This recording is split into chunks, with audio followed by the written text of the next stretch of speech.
ఎంప్లాయా బయలుదేరుతామా? First ఎక్కడికి పోతామ్మా? బీచ్గా?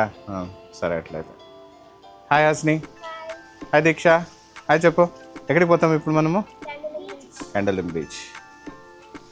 Hi అండి, very good morning. నిన్న చూపించినాను కదా, నిన్న హోమ్ స్టేలో ఎలా వంటలు చేసుకున్నాం, ఏమేమి తిన్నాం అనేసి రీజన్ కూడా చెప్పినాను. మళ్ళీ రిపీట్ చేయాలని అనుకోవట్లేదు. డే 1 స్టార్ట్ అవుతుంది గోవాలో. ఇప్పుడు గోవాలో మనం ఎక్కడున్నామంటే క్యాండలిం అనేటటువంటి ఏరియాలో ఎక్కువగా ఫ్యామిలీస్ స్టే చేసేటటువంటి ఏరియా. ఇక్కడ ఈ అపార్ట్మెంట్లోనే నేను స్టే చేస్తున్నాను. చూపిస్తాను చూడండి, డీటెయిల్స్ కూడా నేను పెడతాను. అదే చాలా బాగుంటుంది, 3 అంతస్తులు అనమాట. పెద్ద అపార్ట్మెంట్ ఇది. అంటే ఇక్కడ కాంబినేషన్లో ఉంటుందన్నమాట. అంటే ఫ్యామిలీస్ ఇక్కడ రెగ్యులర్గా స్టే చేసేవాళ్ళు, ఓన్గా తీసుకునేవాళ్ళు, అదేవిధంగా మనకు ఈ విధంగా స్టేస్ కూడా ఇస్తూ ఉంటారు. చూడండి, ఇదే అపార్ట్మెంటు గ్రౌండ్ ఫ్లోర్లో ఇచ్చినారు, 1 BHK. నిన్న మాత్రం మనకు మంచి డీల్ కుదిరింది. 1800కి single bedroom home stay with all vessels, వంట చేసుకోవడానికి అన్ని సదుపాయాలు ఉండేటట్లు ఇచ్చినారు. సేమ్ రూమ్ ఈరోజు 3000కు రైజ్ అయింది. నేనేం తప్పు చేస్తానంటే, బుక్ చేసేటప్పుడే 2 days బుక్ చేస్తే సేమ్ డీల్కి వచ్చిండేది. కానీ మనకు తెలియని ప్లేసు, అందులోనూ ఫ్యామిలీతో వస్తున్నాము, ఏ విధంగా ఉంటుందో ఏమో మనకు తెలియదు. కాబట్టి ఎందుకైనా మంచిది ఒక రోజు చూద్దాము, బాగుంటే కంటిన్యూ చేద్దాం అనుకున్నాను. ఆ లోపలే రైజ్ అయిపోయింది ప్రైస్. ఒకసారి చెప్తున్నాను చూడండి, ఎవరైనా గోవాకు రావాలనుకునే వాళ్ళు నార్త్ గోవాలో ఈ క్యాండలిం ఈ ఏరియాలో స్టే చేసినారంటే మనకు ఎక్కువ హోమ్ స్టేస్ ఉంటాయి, రీజనబుల్ ప్రైస్కి వస్తుంది అనమాట. దాదాపుగా 2000 to 3000 మధ్యలో వస్తుంది. మళ్ళీ మీరు కానీ ఒక హాఫ్ అన్ అవర్, ఒక 1 hour స్పెండ్ చేసినారంటే టైము, బ్రహ్మాండంగా మన చేతి వంట చేసుకొని మనమే ఫుడ్ ప్రిపేర్ చేసుకుని వెళ్ళచ్చు. ఇప్పుడు మేము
మనము క్యాండలిం బీచ్లో ఉన్నాము. ఈ క్యాండలిం బీచ్ యొక్క స్పెషాలిటీ ఏంటంటే, స్ట్రెచ్ దాదాపుగా ఒక 6 kilometers ఉంటుంది.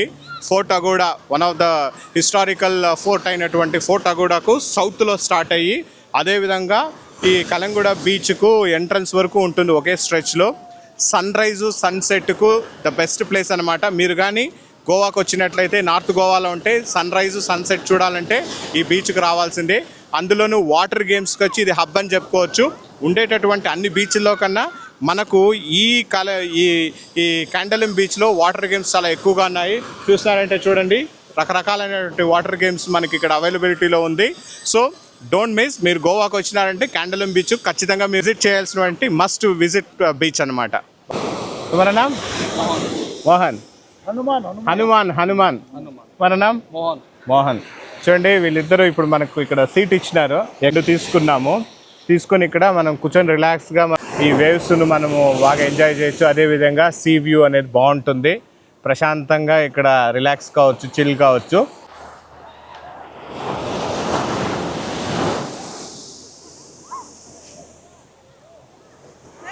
ఇక్కడ చూడండి, ఇక్కడ సిట్టింగ్ అరేంజ్మెంట్స్ అంతా ఉంది. ఇక్కడ నుంచి కూర్చొని మనము నైట్ టైమ్స్ బీచ్ను వ్యూ చేయొచ్చు. ఇక్కడ లైటింగు, ఏదేదో యాక్టివిటీస్ ప్లాన్ చేసి ఉంటారు.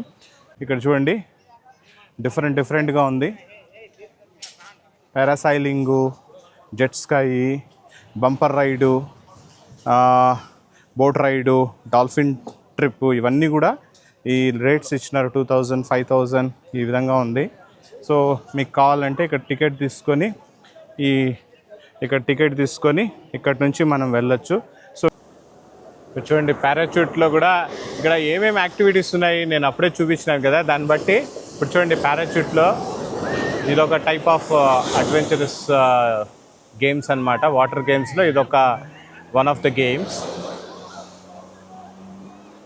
కానీ ఎందుకో ఇప్పుడైతే నాకైతే భయం వేస్తుందండి, అంత ధైర్యం లేదు ఉండే నిజం చెప్పుకోవాలంటే. ఈ పారాచూట్లో వెళ్ళడం ఇవన్నీ చూడడానికి బాగుంటుంది, కానీ టైం బాగాలేకపోతే రివర్స్ కొట్టిందంటే ఈ మధ్య గోవాలో ఏం జరిగింది చూస్తున్నారు కదా. వెళ్ళండి, నేనేం భయపెట్టడం లేదు, కానీ కాస్త కాన్షియస్గా ఉండండి. వాటర్ చూసిన వెంటనే ఒళ్ళు మరిచి లోపలికి వెళ్ళండి. అక్కడ చూడండి, నేను ఇక్కడ చూపిస్తాను. దాదాపుగా ఎంతమంది ఆల్మోస్ట్ వాళ్ళు ఒక 50 అడుగులు లోపలికి వెళ్ళిపోయినారు. ఈ అలలు, అందులోనూ ఈరోజు అమావాస్య కాబట్టి అలల తీవ్రత చాలా అధికంగా ఉంటుంది. ఏదైనా ఒక అల చాలా బలంగా వచ్చింది అంటే ఇంకా అస్సలు అడ్రస్ లేకుండా పోతాము.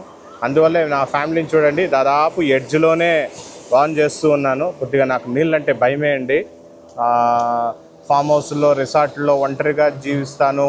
ప్రకృతిలో ఎలాంటి ఏరియాలోనే ఐసోలేట్ ఏరియాలో ఉంటాను, కానీ నాకు ఈ నీళ్ళంటే కాస్త భయమే అనమాట. అందుకే నేను చూడండి నీ దగ్గరికి కూడా పోలే, ఇక్కడే కూర్చొని నేను రిలాక్స్ అవుతూ ఉన్నాను. ఇక్కడ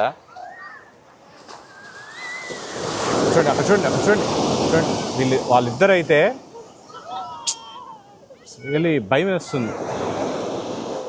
మళ్ళీ ఏదైనా జరిగిందంటే మాత్రం మళ్ళీ బాధపడతారు ఫ్యామిలీస్. మనం వెకేషన్కి రావడమే ఎంజాయ్ చేయడానికి, సేఫ్టీ మెజర్స్, ప్రికాషన్స్ తీసుకొని ఎంజాయ్ చేయాలండి. అంతేగాని ఒళ్ళు మరిచి ఇక్కడ చూడండి అలలు ఎలా ఉందంటే ఈరోజు అలలు చాలా తీవ్రంగా ఉంది. హాసిని ఇంకొంచెం వెనకాలకి రామ్మా. ఇప్పుడు నెక్స్ట్ క్యాండోలిమ్ బీచ్ అయిపోయిన తర్వాత మనము ఫోర్ట్ అగోడాకి వెళ్తున్నాము. ఇంకొక బీచ్ ఉంది, ఇప్పుడు బీచ్ చూడలేమండి, ఇప్పటికే టైం అయిపోయింది. అసలుకి ఇది టైం కాదు, ఏదో సన్ స్ట్రోక్ కొట్టినట్లు అనిపిస్తుంది వేడి వల్ల. అందువల్ల మనం ఇప్పుడు అగోడా ఫోర్ట్కి వెళ్తాము. మనము అగోడా ఫోర్ట్లో ఉన్నాము. ఈ అగోడా ఫోర్ట్లో ఇప్పుడు మనం టికెట్ తీసుకోవడానికి క్యూలో వెళ్తున్నాను. చూడండి, ఈరోజు హాలిడే కాబట్టి నిన్న వరకు మోడరేట్గా ఉండింది క్రౌడ్, ఇప్పుడు హెవీగా ఉంది. చూడండి క్యూనే ఉంటుంది. ఇక్కడ మనం టికెట్ తీసుకొని మళ్ళీ లోపల ఈ విధంగా వెళ్ళాలి. ఇది అగోడా ఫోర్ట్. లోపల ఏ విధంగా ఉంటుంది నేను మీకు చూపిస్తాను. నేను చూడండి క్యూ ఎంత ఉందంటే ఈరోజు చాలా ఎక్కువగా ఉంది రద్దీ. ఇక్కడ చూస్తున్నారంటే వెహికల్స్ కూడా వస్తూనే ఉంది. అసలుకి ఇది సీజన్ కాదు, బట్ ఏమంటున్నారంటే ఇక్కడ లోకల్ ఇప్పుడు అక్టోబర్ దీపావళి నుంచి సీజన్ స్టార్ట్ అవుతుందన్నారు. దీపావళి నుంచి అంటే ఇప్పుడే స్టార్టింగ్ రోజే సీజన్ అనే స్టార్టింగ్ రోజే ఈ విధంగా ఉందంటే ఇంక నవంబర్, డిసెంబర్ అసలు మనం గోవాకి రాలేము, అంత రద్దీగా ఉంటుంది, ఎక్స్పెన్సివ్గా ఉంటుంది, అన్ని డబుల్ రేట్స్ ఉంటుంది మనకు. ఇప్పుడు మనం అగోడా ఫోర్ట్ లోపలికి ఎంటర్ అయినాము. ఇంక ఇక్కడి నుంచి చూద్దాం ఏమేమి చూడొచ్చు. ఇక్కడ నేను చూపిస్తాను చూడండి. లోపలైతే కొంచెం చల్లగానే ఉంది, బట్ చాలా దూరం నడవాలి. దీని బ్యాక్గ్రౌండ్ అన్నీ కూడా నేను చెప్తాను మీకు. మన నెల్లూరు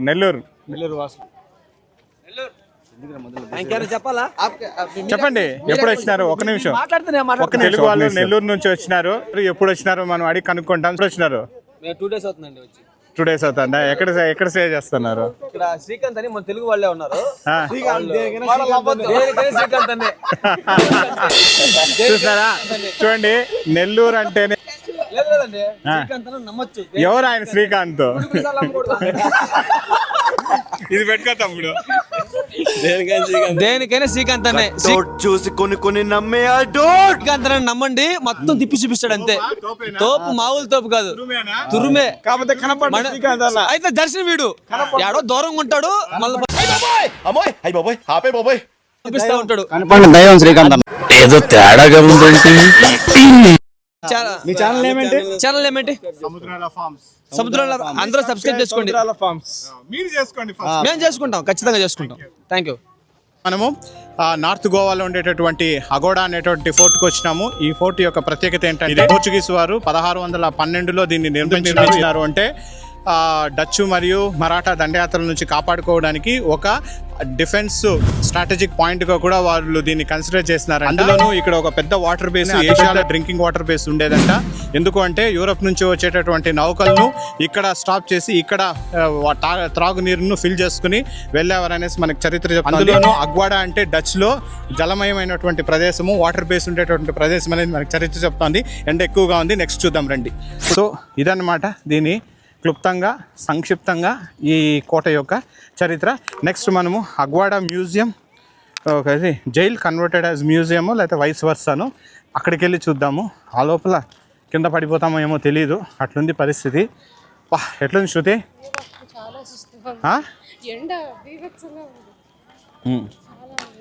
నా భార్యమని కన్నడ స్లాంగ్లో తెలుగును చాలా బీభత్సంగా ఉంది, నువ్వు ఉపయోగిస్తుంది.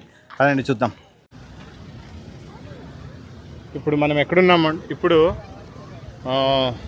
అగోడా ఫోర్ట్ చూసుకొని, అగోడా ఫోర్ట్ వెనక భాగంలో ఉండే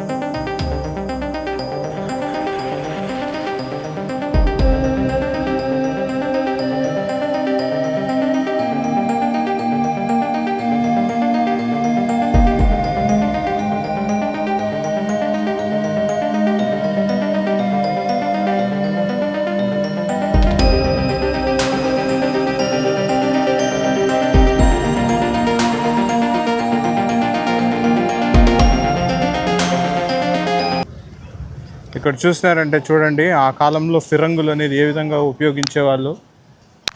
ఈ పోర్చుగీస్ వాళ్ళు అప్పుడు ఆర్మీ ఫిరంగులనే ఉపయోగించేదంట. ఇంకా ఈ లోపలికి వెళ్తే జైలు విశేషాలు మనకు చాలా వరకు తెలుస్తాయి. నేను చూపిస్తాను. ఇక్కడ టికెట్ కౌంటర్లో టికెట్ తీసుకొని మనం లోపలికి వెళ్దాం. సో ఇక్కడ ఇండియన్స్కి అయితే అడల్ట్స్కి 300, senior సిటిజన్కి 150, children between 8 and 15 years 150 ఇచ్చినారు.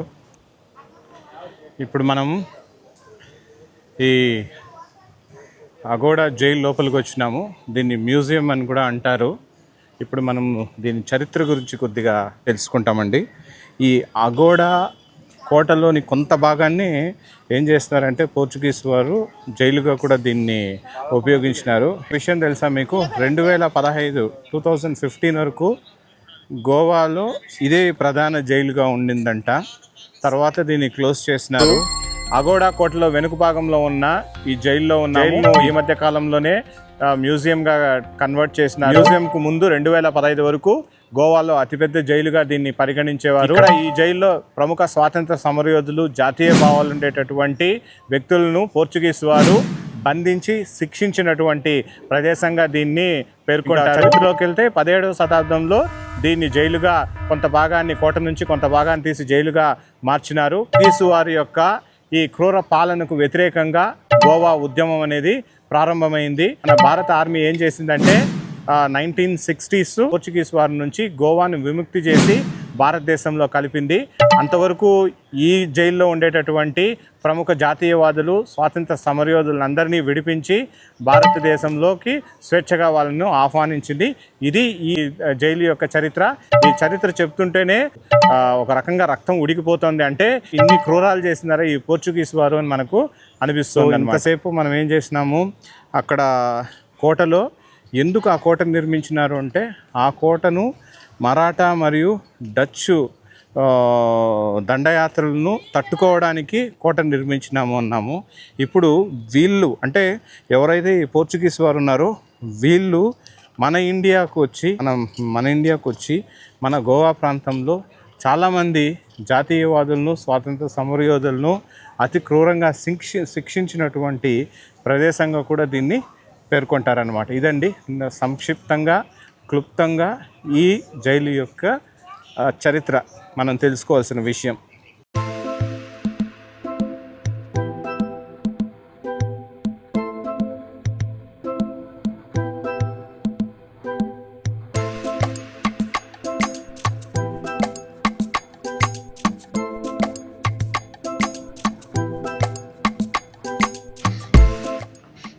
చూడండి, ఇంతసేపు చెప్పినాను కదా పోర్చుగీస్ వారు ఏ విధంగా ఈ మన స్వాతంత్ర సమరయోధులను శిక్షించే వాళ్ళంటే ఇక్కడ చూపిస్తాను చూడండి. ఈ విధంగా శిక్షించేవారంట. ఇంత బాధ అనిపిస్తుంది చూడండి. వాళ్ళు చేసినటువంటి త్యాగాలు, వాళ్ళు అనుభవించినటువంటి బాధకు ఈరోజు ప్రతిరూపమే మనకు స్వాతంత్రము. ఈ స్వాతంత్రాన్ని మనము కాపాడుకోవాల్సిన బాధ్యత మనందరి మీద ఉంది.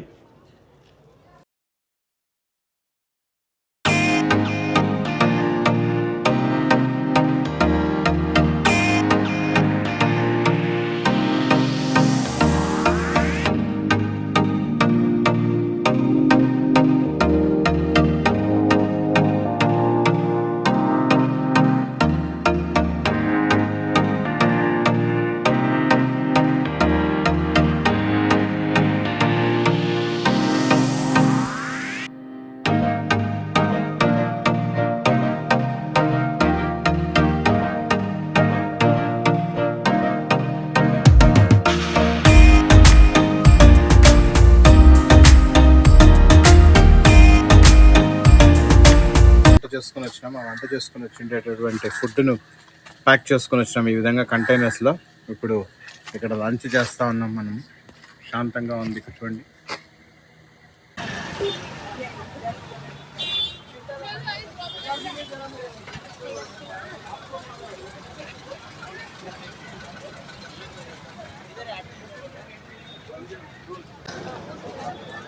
అండ్ ఈవినింగ్ అయింది. ఇప్పుడు మొబైల్లోనే వ్లాగ్ చేస్తున్నాను, ఎందుకంటే ఈ రద్దీ ప్రాంతంలో మన డీజే కెమెరాని తీసుకురావడం అంత మంచిది కాదనిపించింది. చాలామంది నాకు అడ్వైస్ చేసినారు కూడా. అందువల్లే నా వాయిస్ కూడా ఇంకా కొద్దిగా క్లారిటీ తగ్గుతుంది, ఏమనుకోవద్దండి. ఇప్పుడు మనం కలంగుంటే బీచ్కి వచ్చినాము. సాయంకాలము మధ్యాహ్నం అంతా నేను చూపించినాను కదా, పోయి మళ్ళీ రూమ్కి వెళ్ళి ఫ్లాట్కి వెళ్ళి ఒక 1 అవర్ 2.5 అవర్ రెస్ట్ తీసుకొని నైట్కి కావాల్సిన ఫుడ్ ప్రిపేర్ చేసి పెట్టేసి వచ్చినాము, నేను నా మిస్సెస్ ఇద్దరు. సో నైట్కి వెళ్తే మనకు ఫుడ్కి ప్రాబ్లం లేదు. ఇప్పుడు మనం బీచ్కి వెళ్దాం. ఇప్పుడు మనం ఇక్కడ కలంగుట్ బీచ్కి వెళ్తున్నాం. ఇక్కడ చూడండి, బీచ్కి వెళ్ళేటప్పుడే మనకు ఎంత రద్దీగా అనిపిస్తుంది. క్రౌడ్ ఎక్కువగా ఉండేటటువంటి ప్లేస్ ఏదైనా ఉందంటే మనకు నార్త్ గోవాలో ఈ కలంగుట్ బీచ్, అదేవిధంగా బాగా బీచ్. ఈ 2 బీచుల్లో మనకు విధంగా ఎక్కువ టూరిస్టులు కనిపిస్తూ ఉంటారు. ఇక్కడికేమో వెళ్ళినాము కాసేపు సాయంకాలం స్పెండ్ చేద్దామని. బట్ ఆ క్రౌడ్ చూసిన తర్వాత ఉండబుద్ధి కాలేదు. ఎందుకంటే మనం అక్కడికి వెళ్ళడమే కాస్త ప్రశాంతంగా టైం స్పెండ్ చేయడానికి అనేసి ఇప్పుడు ఇక్కడ బాగా బీచ్కి వచ్చినాం. ఇక్కడ చూసినారంటే ఈ బాగా బీచ్లో కూడా నైట్ లైఫ్ కానీ నైట్ కల్చర్ అనేది ఎక్కువగా ఉంటుంది. అందులోనూ ఫ్యామిలీతో వెళ్తే చాలా కష్టం. కపుల్గా వెళ్ళడము, లవర్స్తో వెళ్ళడము, ఇలాంటి వాళ్ళకైతే ఇక్కడ మంచి స్పాట్ అని చెప్పొచ్చు. ఇక్కడ చూడండి, ఆ డాన్సులు కానీ, ఆ డిస్కోలు కానీ, మందు ఏర్లై పారుతూ ఉంది. అక్కడే చూసానంటే ఇక్కడ సిట్టింగ్ అరేంజ్మెంట్స్ అన్నీ పెట్టినారు. ఫ్యామిలీతో కొద్దిగా కష్టమే. పిల్లలతో, అదే ఎదిగే పిల్లలతో వెళ్ళినామంటే కాస్త మనకి ఇబ్బంది అనిపిస్తుంది. ఇది ఒక రకమైనటువంటి అనుభవం మనకు. అందుకనే అందుకనే బాగా బీచ్ కూడా వెళ్ళి అక్కడ ఒక 10 నిమిషాలుండి మళ్ళీ రిటర్న్ అయిపోయినాము. ఇక్కడ ఏమైనా ఆర్డర్ ఇస్తామనేసి కూర్చున్నాము. అక్కడ కూర్చుంటే మినిమం ఆర్డరు 1000 రూపీస్కి ఇవ్వాలంట. అందులోనూ ఆ ఫుడ్ కూడా ఏమంత బాగుండదు. ప్లస్ 1000 అంటారు కానీ ఒక 10,000 వరకు అవుతుంది మీకు అక్కడ కూర్చున్నారంటే. అనవసరమైనటువంటి ఖర్చు అని భావించి వెంటనే మేమేం చేసినామంటే బయలుదేరేసినాము.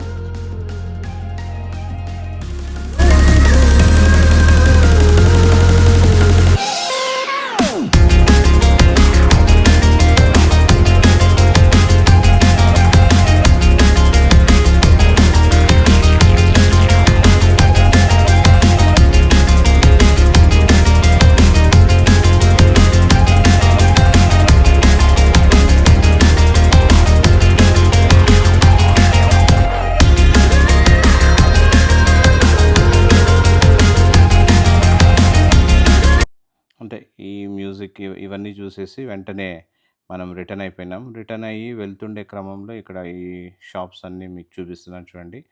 ఇక్కడ షాపింగ్ చేయడానికి మంచి అనుకూలమైనటువంటి వాతావరణమే.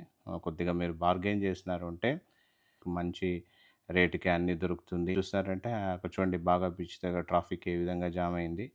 అది చూసుకొని వెంటనే మనం ఇక్కడ ఈ షాప్కి వచ్చినాము. ఎందుకంటే ఈ వేడిక పోలో టీ షర్ట్స్ అవన్నీ సెట్ కావడం లేదనేటువంటి ఉద్దేశంతో ప్రాపర్ గోవా బీచ్ డ్రెస్ కోడ్లోకి వెళ్ళిపోతామనేసి అక్కడ షర్ట్స్ కోసం చూస్తుంటే నేను ఫైనల్గా ఒక 2 షర్ట్స్ నేను సెలెక్ట్ చేసుకున్నాను. ఇవే అన్నమాట. కానీ నెక్స్ట్ వీడియోలో చూపిస్తాను చూడండి. ఫస్ట్ టైం వేసుకోవడం నేను అలాంటి పూల పూల చొక్కాలు లేకపోతే షర్ట్స్ మంచి పూల రంగుల్లాగా కనిపించింది. కానీ అక్కడ గోవాకు ఆ బట్టలే బెస్ట్ అండి. వేరే బట్టలు వేసుకున్నామంటే అసలు ఉండలేము, వేడి వాతావరణం. ఈ విధంగా షాపింగ్ చేసుకొని ఈ విధంగా చూసుకొని మళ్ళీ మనం హోమ్ స్టేకు బయలుదేరేసినాము. ఎందుకు అంటే అప్పటికే బాగా అలసిపోయినాము. ప్లస్ ఉదయం నుంచి బీచ్లు ఎండలో తిరగడము, వ్లాగ్ చేయడము, మధ్యలో ఈ మొబైల్ ఛార్జింగ్ అయిపోవడము, డీజే కెమెరా ఛార్జింగ్ అయిపోవడము, ఆ పవర్ బ్యాంక్స్ ద్వారా దీనికి ఛార్జింగ్ పెట్టుకోవడం, ఇవన్నీ కూడా వ్యయ ప్రయాసలు అంటారు చూడండి. ఆ విధంగా ఉంటుంది ఈ వ్లాగింగ్ జీవితం అనేది. బయట వెళ్ళామనే పేరు కానీ మంచి కంటెంట్ని క్రియేట్ చేసుకోవాలి, కొత్త కొత్త విషయాలు చూపించాలనేటువంటి తపన ఏం చేస్తుందంటే మనల్ని పరిగెత్తిస్తూ ఉంటుంది. అందువల్ల చాలా అలసిపోతాం. ఇక్కడ చూస్తున్నారంటే ఇంకా వర్షం స్టార్ట్ అయింది. వర్షం పడుతూనే ఉంటుంది. అదేవిధంగా వేడి ఉక్కపోత వాతావరణం ఉంటుంది. ఈ విధంగా వర్షంలోనే మనం హోమ్ స్టేకి వెళ్ళి నైట్ రెస్ట్ తీసుకొని మళ్ళీ నెక్స్ట్ ఉదయమే డే 2 ఎక్కడెక్కడికి వెళ్ళాము ఏమి అనేది నేను ఇంకా రాబోయే వీడియోలో చూపిస్తానండి. అంతవరకు సెలవు.